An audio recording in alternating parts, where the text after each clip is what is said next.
The prairie was gold with late summer sunlight when Elias Lockwood fell from his horse. His chest burned, his shoulders soaked with blood.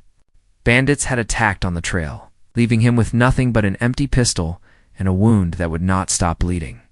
He stumbled through tall grass, vision blurring, whispering a prayer he barely believed. God, don't let me die alone. When he collapsed, the last thing he saw was the sky, a deep, endless blue. Then came the shadow of a figure bending over him, soft hands pressing cloth against his wound, and the sound of a woman's voice whispering something he could not understand. When he finally woke again, it was to the flicker of firelight. He was in a lodge made of hides and poles. His shoulder had been bound with clean strips of deerskin, herbs pressed against the wound. Sitting beside him was a young woman, her hair shining black in the firelight, her eyes steady as stars. "You are alive," she said in clear English, though her voice carried the accents of her people. "But not safe. My tribe. They will want your blood." "Why?" Elias rasped, throat dry as sand. "Because you are a rancher," she said simply. "And ranchers took our hunting grounds. They burned lodges. They killed men I knew." Elias shut his eyes. "Then why save me?" She was silent a moment. Then, softer, "Because all life is sacred. And because I could not watch another die when I could stop it." Her name, he learned, was Ayana. It meant eternal blossom. To him it sounded like hope. But hope had no place here, for outside the lodge the rest of her tribe prepared their judgment. They had caught news of raids and lost kin before, and Elias, a white settler found bleeding on their land, was nothing but a symbol of centuries of grief. Part 2. The Unseen Bonds. Days passed in fragile silence. Ayana tended to Elias in secret, boiled roots to ease his fever, cooled his lips with water from the river, and whispered stories in her language when the pain kept him awake through the night. "You should hate me," Leah said one evening, voice raw. "I am tired of hate," Ayana replied. "It eats the heart like fire eats wood. My people are not wrong to be angry, but if I let anger rule me, I become only ashes." Her calm unsettled him more than hatred would. When he asked about her family, she told him her father had been a respected warrior, killed in a skirmish with soldiers 3 summers past. Her mother had died in winter. She had only her uncle, who was now chief, and he will kill me, Elias said. He will try. Her voice wavered, just for a heartbeat. But I will not let you fall without being seen first. You are not only an enemy, you are a man with a wound I can heal. He wanted to tell her that she was more than a healer, more than duty, that her eyes held the strength of mountains. But he bit his tongue, for her nearness was forbidden, dangerous for both. Still, in those nights when firelight softened her face, when her hair brushed his arm as she rewrapped his bandage, Elias felt a hunger fiercer than food, the hunger to be loved after years of grief. Part 3. Trial of Bloodin. The 7th day. Voices filled the camp. Men approached the lodge. Ayana's uncle entered, tall, stern, his eyes cold as stone. "You saved him," he said to Ayana. His voice carried more sorrow than surprise. "Yes, he is a settler. A thief of land. His people killed your father. He was dying," she answered firmly. "I will not be a murderer." The chief looked at Elias. "You breathe because of her mercy, but mercy cannot erase the blood spilled. Tomorrow you will die at sunrise." Elias clenched his teeth. Part of him wanted to protest innocence, but he had seen the rails laid across this land, had heard neighbors speak with cruelty of natives as if they were animals. He knew his very life stood as testimony to injustice. "I cannot change what's been done," Elias said, "but I never raised my gun against your people. My PA taught me the land is borrowed, not owned. If I must die for the sins of others, then let it be. Only know this," he looked at Ayana, heartbreaking. "I die grateful that someone saw me as more than an enemy, if only for a few days." His courage silenced the room, but execution was still promised. That night, under cover of darkness, Ayana crept into the lodge. "You must run," she whispered. Now, take the river path. I will lead you to the canyon. If I run, they will call you a traitor." Her eyes glistened. "Perhaps I already am. I gave my heart without asking permission." Elias froze at her words, pain sharper than his wound. Ayana, she pressed her fingers to his lips. "Go, live. Remember me when you see the blossoms." But Elias could not run alone. Part 4. The escape. They fled together. Horses stolen, hooves pounding against earth, the night sky like velvet above them. Behind, the tribe called in fury. "Where will we go?" Elias asked as dawn painted the horizon. "To the trading post," Ayana answered. "A day's ride, perhaps farther. But it does not matter where the road ends, only that we walk it together." At noon, arrows whistled past. Riders closed in, warriors furious at betrayal. Elias turned, gun drawn. "Don't shoot," Ayana cried. "They are my kin. They'll kill us both." She reined her horse sharply. "Then we give them a choice." She dismounted, shoved Elias behind her, and raised her hands. "If you kill him," she shouted to her kinsman, "then kill me too. For I have chosen." The riders halted, confusion flooding their eyes.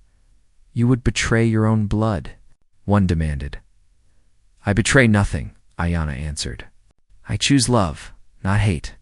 If my father fell by other hands, will killing this man bring him back? If our lands are shrinking, will spilling one life make them grow?" Silence answered her. Elias held his breath. Finally, her uncle rode forward. His face was unreadable, carved from stone. "You have chosen your path," he said. "Then ride it far from here. Do not return. If you do, you will find only enemies." Iana's eyes shone with pain, but also relief. She turned to Elias. "Then we ride." Part 5. The long road. The frontier was merciless. Winter came early as they wandered. They built a cabin from rough logs, their first true home together.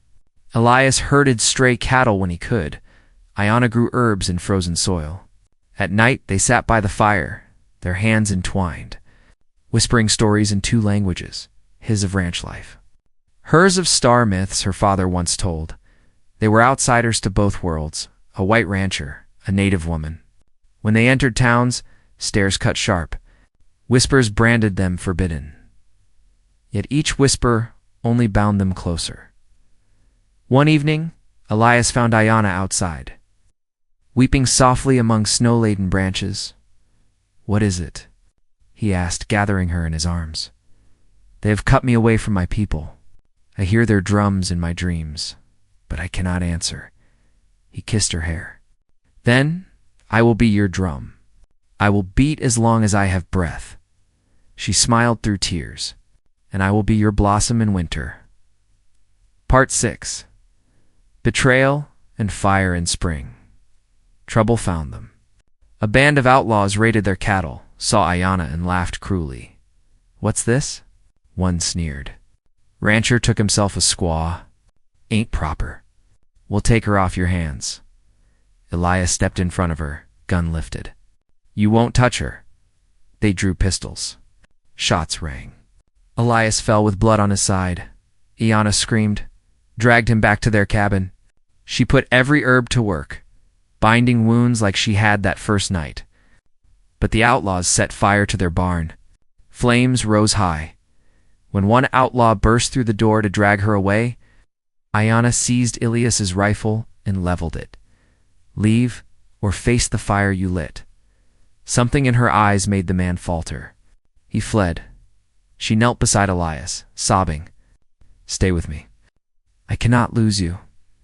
Through blood and pain, he whispered, "You saved me twice now. You are my second chance." Part 7. Redemption. Elias lived, and word spread of the attack. Neighbors, once cold, saw the couple's courage. A nearby rancher came to help rebuild, ashamed at earlier prejudice. Slowly, new bonds formed, fragile but real. One day, under the cottonwood tree he'd planted, Elias gave Ayana a small silver ring, bought with months of labor. "I reckon vows don't need churches," he said, voice breaking. Will you stand with me, Ayana, all our days? She pressed the ring to her lips, then to her heart. I already do. They kissed beneath the sky, endless and forgiving. That night, stars glittered bright as fire. Ayana whispered, "Do you think my people see us now, from wherever spirits walk?" Elias held her close. "If they do, I pray they see it's not hate that carries us forward, but love." Part 8. The sunset years' seasons cycled. They grew older, their love deepening like river roots. Children came, sons and daughters who carried both bloodlines, taught both languages, rode both ways. Once, when a neighbor asked Elias if he regretted losing his ties to townfolk for loving her, he answered simply, "She saved my life. And I've been living only because of her ever since." What regret could match that gift? And when Ayana was asked if she missed her people, she pressed her hand to her chest and said, "I hear them in my heart, and I see them in my children's eyes." The drumbeat carries on, the endless western sky on the last evening of their lives together. Many years later, Elias and Ayana sat side by side on their porch, watching a sunset that painted the plains in fire and gold. "We were forbidden once," Elias murmured. "So is the meadow that blooms after fire," she replied. He took her hand. Their fingers wrinkled with years, but still inseparable. "You saved me when no one else would. You taught me love is stronger than..." Story title: Native young woman helped a wounded rancher, but her tribe wanted to execute him. Write a 4,000-word emotional centered on unwavering love, sacrifice, and redemption. The narrative should be in third person and use simple, clear English, accessible to a broad audience, emotionally rich, romantic, and dramatic with a gentle adult tone, natural cliffhangers and soft hooks to keep listeners engaged. Relatable. Frontier characters facing loss, betrayal or longing themes, unconditional love, second chances, forbidden romance, healing through connection, 100% original and copyright free. Ideal for YouTube storytelling. Story elements: begin with a separation, hidden past, or unexpected reunion, for example. Lost lovers, runaway bride, outlaw returning home, explore loyalty and love tested by the harsh world of the frontier war. Outlaws, societal rules. Or broken promises, include a romantic subplot filled with longing, unresolved emotions. Or forbidden passion build to a dramatic emotional climax, for example. Confession at gunpoint, love letter delivered too late. A wedding interrupted end with a redemptive resolution, healing, forgiveness. Or love finally fulfilled under the endless western sky. I'm writing to inform you that Miss Catherine Whitmore will not be arriving as planned.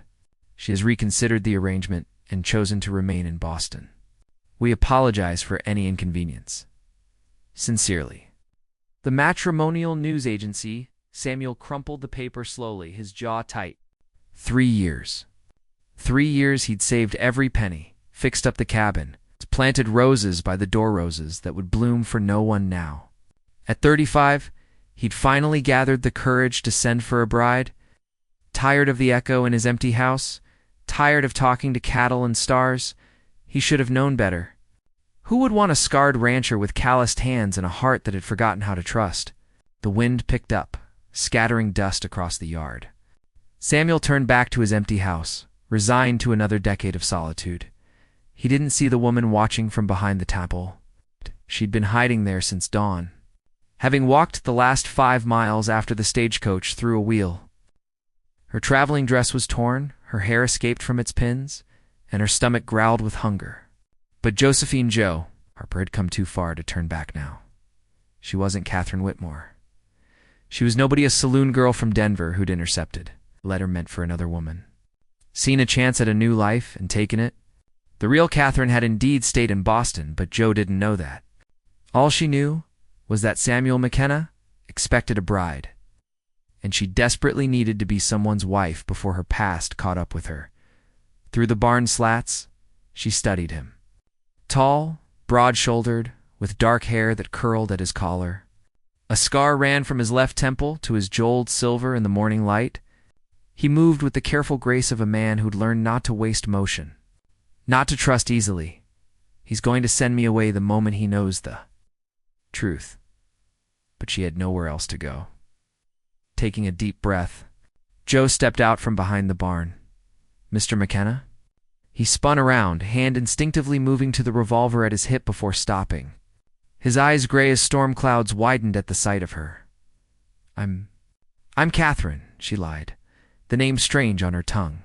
"Catherine Whitmore, from Boston." He stared at her for a long moment, taking in her disheveled appearance, the dust on her cheeks, the way she swayed slightly on her feet. "The agency said you weren't coming. I changed my mind." The lie came easier this time. "Sent a second letter, but I suppose it didn't arrive in time. I'm sorry for the confusion." Something flickered in his eyes. Doubt, maybe, or hope. He stepped down from the porch, moving closer, but maintaining a careful distance. "You walked from town?"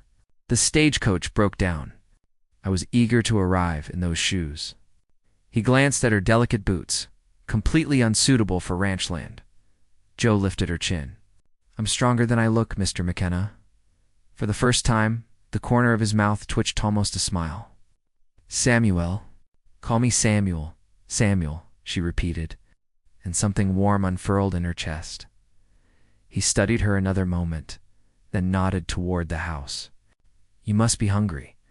Come inside." The kitchen was simple but clean, everything in its place. Samuel moved with surprising gentleness for such a large man, setting out bread, cheese, and a pitcher of fresh milk. "The milk's from Buttercup," he said, almost shy. "Best cow in 3 counties. But be careful." He set a glass before her. "Don't spill it. She's particular about waste, and honestly, so am I. Every drop counts out here." Joe nodded solemnly, though her hand shook with hunger as she reached for the glass. She'd been living on scraps for days, running from Denver, from the man who claimed to own her, from a life that had nearly destroyed her. The milk was cold, rich, perfect. She drank too quickly, and her trembling fingers betrayed her. The glass slipped. Time slowed. Milk splashed across the wooden table, pooling, dripping onto the floor. Joe froze, terror flooding through her. In the saloons, spilled drinks meant beatings. Wasted food meant going without. She'd learned to be careful, but hunger and exhaustion had made her clumsy. "I'm sorry," she gasped, jumping up. "I'm so sorry. I'll clean it. It's all right." Samuel's voice was calm, but she saw the tightness around his eyes. "Accidents happen." "No, you don't understand." Panic made her reckless. Without thinking, Joe dropped to her knees beside the table. Before Samuel could stop her, she leaned down and began licking the spilled milk from the wooden surface. The action was desperate, humiliating, born from years of never having enough. She lapped at the puddles like a starved animal, tasting wood polish and dust along with the cream, not caring, just desperate not to waste what she'd been given. "Stop." Samuel's voice cracked. Catherine stopped, but she couldn't. Tears streamed down her face as she tried to capture every drop, her tongue working frantically across the table's surface. This was it. He'd throw her out now? No, she wasn't a proper Boston lady. No, she was just trash from the saloons, who didn't deserve strong hands caught her shoulders, pulled her up. Samuel knelt before her, his face stricken. "What did they do to you?" He whispered. Joe couldn't answer. Sobs racked her body as she tried to pull away, but he held her steady, not harsh. It's just firm. "Look at me." His thumb brushed a tear from her cheek. "What kind of life makes a woman afraid to spill milk?" "I'm not who you think I am," she gasped between sobs. "I'm not Catherine Whitmore. I'm nobody." I lied. "I'm sorry, I'll go. I was so hungry and scared, and I thought maybe she..." He pulled her against his chest. She felt the steady beat of his heart through his shirt. "You're not nobody. You hear me?" "You're not nobody," she cried harder, clutching his shirt. He smelled like leather and sunshine and safety things she'd never thought she'd have. "What's your real name?" he asked softly. "Josephine. Joe." "Joe?" He tested it, nodded. That's a good name. Strong name you're not. You're not angry? He pulled back enough to look at her face. I'm angry at whoever taught you to lick spilled milk off a table. I'm angry at whatever put that fear in your eyes. But at you? He shook his head. No, Joe, I'm not angry at you. But I lied. We all got secrets. All got things we're running from. His fingers traced the scar on his face. You think you're the only one who's ever been desperate? Samuel helped her to a chair, poured fresh milk careful. This time, to fill the glass only halfway. He sat across from her, patient as she sipped slowly. Tell me, he said simply. So she did. The words poured out like water through a broken dam. Her father's death when she was 15, her mother's illness, the debts. The saloon owner who'd bought those debts bought her essentially. The years of serving drinks and dodging hands and saving every penny she could hide. The night she'd heard two men talking about Samuel McKenna's mail-order bride. How she'd stolen the letter from Catherine's room at the boarding house. Taken her place on the westbound stage. I know it was wrong, she finished, voice hoarse. I wanted a chance at something better. When I saw your letters to Catherine, the way you wrote about the ranch, about wanting a partner, not just a pretty face, I thought maybe I could be that person. But I'm not. I'm just a used-up saloon girl who doesn't even know how to drink milk without spilling. Samuel was quiet for a long moment. Then he stood, walked to the window, gazed out at the land that stretched endlessly under the morning sun. My father was a drunk, he said finally. Beat my mother till she couldn't take it anymore. She left when I was 12. Left me with him. He touched his scar. This was his wedding gift to me, told me no woman would ever want a marked man. Maybe he was right. Catherine certainly didn't. He turned back to her. I worked myself near to death building this place, trying to prove him wrong.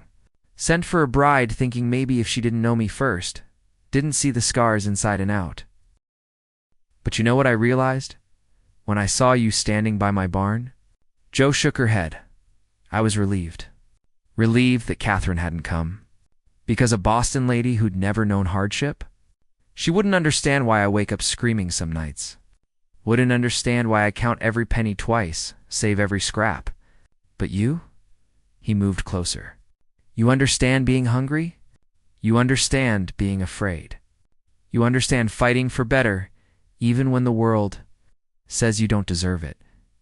Samuel, I don't care if your name's Catherine or Joe or anything else. I don't care where you came from. All I care is that you're here now. He knelt before her again, taking her hands. Stay, please. Not because you've got nowhere else to go, but because ... because I think we could build something good together. Something real. Jo searched his face, looking for the trick, the trap. But all she saw was loneliness that matched her own. Hope as fragile as spun glass.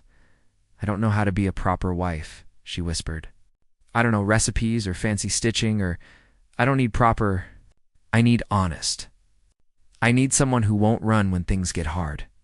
His hands tightened on hers. Can you give me that? Yes. The word came out fierce, certain. Yes, I can give you that. They were married 3 weeks later, in a simple ceremony, with only the circuit preacher and 2 ranch hands as witnesses.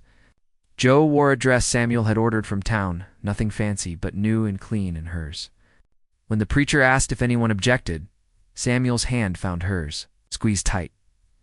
No one objected. That night, in the bedroom that smelled of cedar and sage, Samuel was gentle as rain. He traced every scar on her body, the ones from the saloon owner's belt, the ones from her own desperation, and kissed them like blessings. You're safe now, he whispered against her skin. No one's ever going to hurt you again. Jo believed him. The seasons turned. Spring brought wildflowers and a vegetable garden that Jo tended with fierce pride. Summer meant long days working side by side, Samuel teaching her to ride, to rope, to read the weather and cloud formations. Autumn arrived with its harvest, their root cellar full, their partnership solid as stone. But the past has a way of finding you. Even in the middle of nowhere, the man arrived on a cold November morning, his horse lathered with sweat from hard riding. Joe was hanging laundry when she saw him approaching, and her blood turned to ice. Marcus Donnelly, the saloon owner from Denver. She dropped the wet sheet, ran for the house. But he was already dismounting, already smiling that cold smile she remembered too well. Double quotes, "Hello, Josephine. Took me a while to track you down. My name is Joe McKenna now." She lifted her chin, though her hands shook.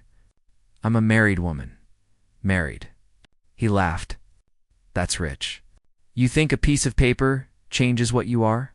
"What you owe me." "I don't owe you anything. $500 says different. Your daddy's debts, remember? Plus interest. Plus the cost of tracking you down." He stepped closer. "Unless you'd rather work it off the old way." "Get off my land." Samuel's voice cut through the morning air like a blade. He stood in the doorway, rifle in hand, eyes hard as flint. Marcus turned, assessed him with a gambler's calculation. "You must be the husband. McKenna, right?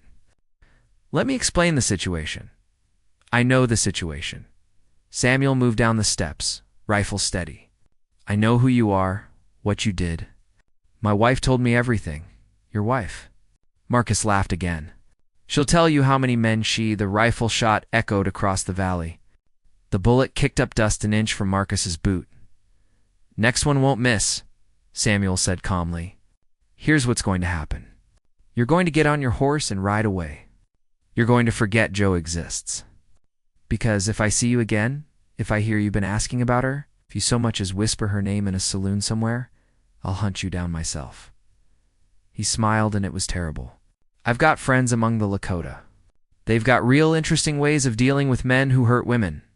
Marcus paled. "You can't just—" "I can. I am." Samuel chambered another round. "Your choice. Leave vertical or horizontal." For a moment, violence hung in the air like smoke. Then Marcus backed toward his horse, hands raised. "This isn't over," he snarled. "Yes," Samuel said quietly. They watched him ride away, dust swirling in his wake. When he was just a speck on the horizon, Joe's knees gave out. Samuel caught her, held her as she shook. "He'll come back," she whispered. "Men like him always come back. Let him try." Samuel's arms tightened around her. "This is our land, Joe. Our home. Nobody takes that from us." But Marcus didn't come back. Winter arrived with its blanket of snow, sealing the ranch in peaceful isolation. Joe learned to bake bread, her first attempts brick hard but improving with practice. Samuel taught her to read better, patient with her stammering over difficult words. In the evenings, they sat by the fire, her head on his shoulder, his fingers combing through her hair. "I love you," she said one night, the words surprising them both. She'd thought herself too damaged for love, too broken to feel anything that pure again. Samuel's hands stilled. "Say it again. I love you, Samuel McKenna. Love your scars and your stubbornness and the way you count. The milk drops, but never count the ways you make me feel whole." He turned her face up to his, and she saw tears in his eyes. "I love you too, Joe. Love your strength and your survival, and the way you lick spilled milk like it's precious, because you're right. It is precious. Everything about this life we're building is precious." They made love slowly that night, mapping each other's bodies like territory they'd defend forever. Spring came again, and with it, a letter Joe's hands shook as she opened it, recognizing the Boston postmark, but it wasn't from Marcus or anyone else from her past. "Dear Mrs. McKenna, I am writing to inform you of an inheritance from your late aunt, Margaret Harper. As her only surviving relative, you are entitled to her estate. It's valued at approximately $3,000. Joe read it 3 times before the words sank in. An aunt she'd barely known, her mother's sister who'd moved east years ago. $3,000, enough to pay any debt, real or imagined. Enough to truly be free. She found Samuel in the barn, showed him the letter. He read it, whistled low. "That's a lot of money." "It's freedom," Joe said softly. "Real freedom. We could pay off your loans on the ranch, maybe buy that extra pasture land you've been eyeing. We." Samuel smiled. I like the sound of that. Always we, Joe promised. No more running, no more hiding. Just us, building something good. He kissed her then. They're in the barn with hay in their hair and sunlight streaming through the slats. When they broke apart, he was grinning. You know what this calls for? What? Fresh milk? From Buttercup. And this time, he winked. You can spill all you want.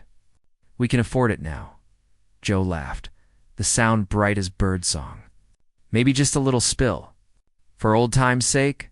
For old time's sake, he agreed. Taking her hand, they walked back to the house together, fingers intertwined, hearts light.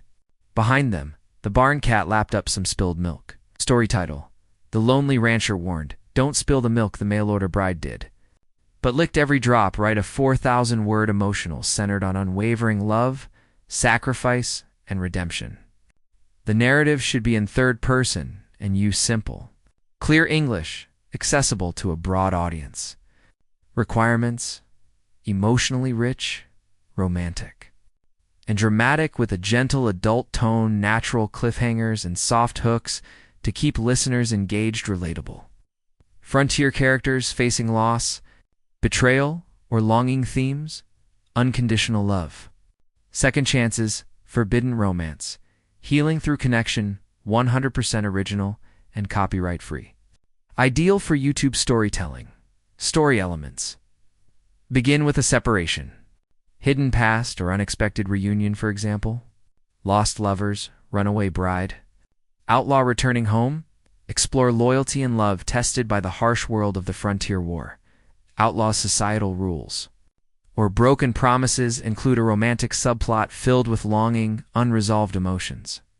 Or forbidden passion build to a dramatic emotional climax, for example. Confession at gunpoint. Love letter delivered too late. A wedding interrupted end with a redemptive resolution healing. Forgiveness or love finally fulfilled under the endless western sky. Goal: make the audience feel the ache of true love, the sting of loss, and the hope of second chances. The story should feel like a warm sunset on the prairie, deeply emotional, timeless, and soul-stirring. Perfect for lovers of romantic ag. PT-5-chat wonderful. You want to continue the story? Since part 1 already gave us Elias and Clara's reunion, redemption, and their symbolic marriage under the cottonwood tree, part 2 can expand their world. We'll explore how love is tested after the vows, showing whether forgiveness and second chances can truly endure in the harsh frontier. This deepens the emotional notes and keeps it engaging for listeners. Here is a full Part 2 approx. 4,000 words worth of pacing content that continues in the same tone and style. With new trials, a forbidden temptation, and final reaffirmation of love. Struggling rancher shared his last meal with a native girl, Part 2. The fires of loyalty. Prairie wind had turned gentler that spring, and the cottonwood leaves whispered like blessings overhead. In the months after Elias Hardin bound his life to Clara Whitley's once more, Redemption Valley seemed stitched back together by hope. The schoolhouse laughter carried down dust roads. The fences on Elias's ranch stood tall again with neighbors' help.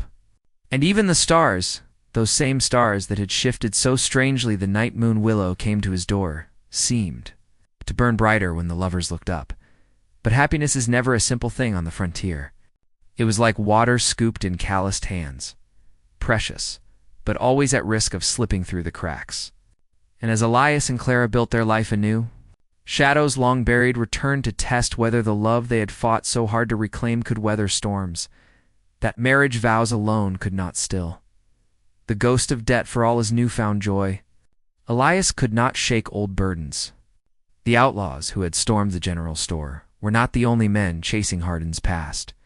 Word spread across territories that Elias had once been bound to a card-sharp circuit that cheated settlers and ended in blood. He had not struck the fatal blow, but his name had been whispered close enough to every outlaw campfire that guilt clung like burrs. One April day. As Clara pinned laundry on the line, Elias rode home pale as bone, a crumpled envelope in his hand. He handed it to her without word. The letter bore no signature, only looping script. We ain't done with you, Hardin. The girl can't protect you forever. A debt in blood still waits. Clara's fingers trembled. "This is why you left me years ago," she whispered. "You weren't just running from shame. You were running from them." Elias looked away, shame and pride warring in his chest. "I didn't want you tangled in it." "Better you thought me a coward than a killer." Clara's jaw stiffened. "Do you still think protecting me means shutting me out?" "We're tied, Elias. Whatever comes, we face together." It struck him like thunder. Once, he'd left her because he thought solitude was sacrifice. Now he had to learn that partnership was sacrifice's truest form. He wrapped her tight in his arms. "Then together we stand." But in his gut, Elias feared how high that stand might cost. The stranger in town, Redemption Valley, welcomed travelers, constantly miners.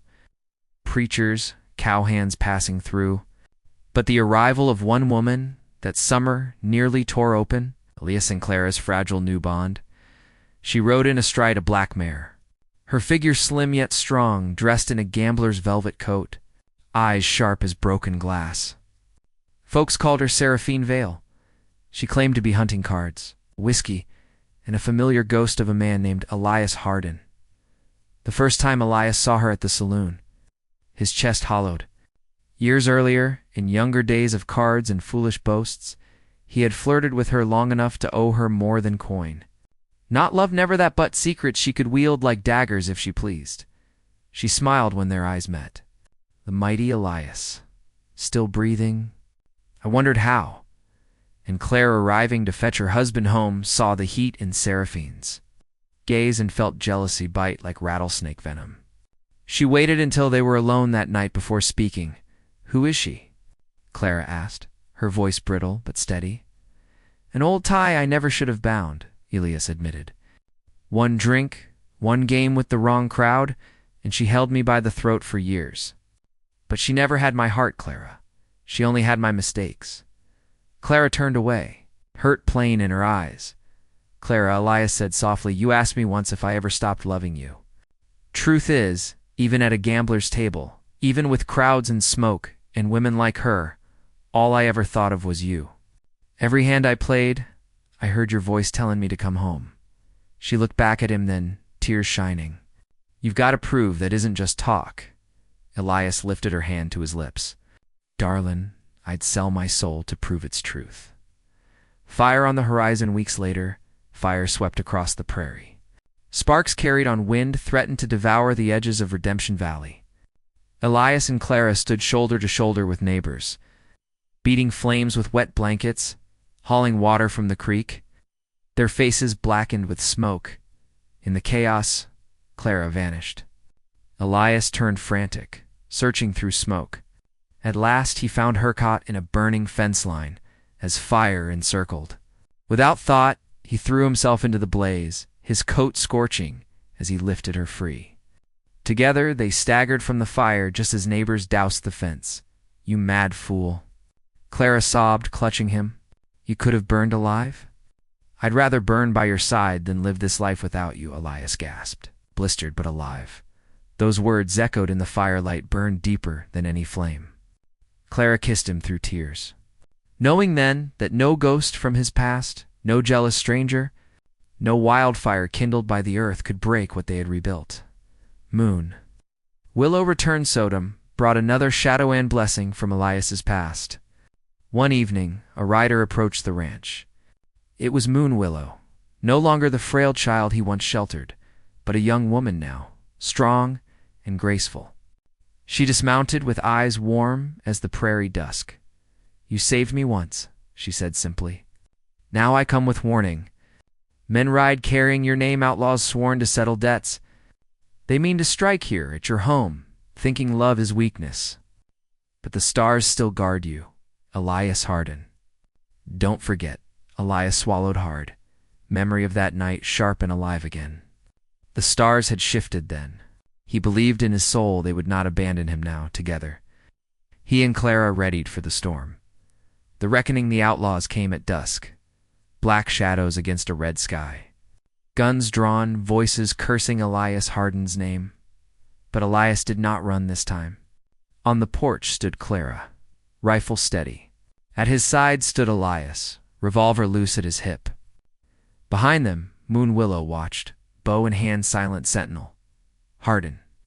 The leader barked, "Your time's up." Elias stepped forward. "You want me?"